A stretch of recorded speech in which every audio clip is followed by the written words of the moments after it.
जी अस्सलाम वालेकुम वरहमतुल्लाहि वबरकातुहू। जनाब अज माशाअल्लाह दो बकरों की लाट आ गई ने। महंगे दौर दे इंशाल्लाह सस्ते तोहफे ने 2025 की कुर्बानी तो ही माशाअल्लाह लगते हैं। खूबसूरत फेस ब्यूटियों के ही ने।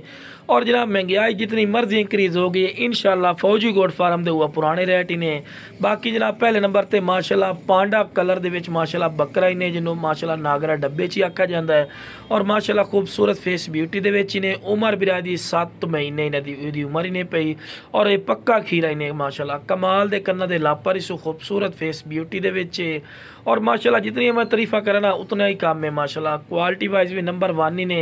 और डिमांड ही बिल्कुल जायज़ और मकबूल उसी हालांकि जितनी का आजकल की महंगाई है पे ना महंगाई बहुत इंक्रीज़ हो चुकी है।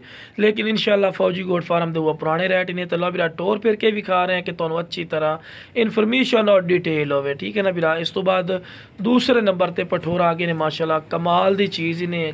और कमाल की खूबसूरती माशाल्लाह यदी उम्र ही बिरा 6 तो 7 महीने ने। 2025 की कुर्बानी भी लगता ही ने। डबल हड्डी अच्छी ने। और माशाल्लाह फेस ब्यूटी कमाल दी सु माशाल्लाह मोटे हड्ड पैरों के विच ही ने। और वेल जबरदस्त वेखो जी इहो जे बच्चे अगर तुसी लाउण वग जाओ ना मंडी दे विच ते हकीकती गल है तुहानू 50-50 हज़ार 45-45 हज़ार रुपये डिमांड करते हैं। लेकिन मेरा अपनी वो डिमांड नहीं होनी बिल्कुल जायज़ और मकबूल डिमांड हो सी।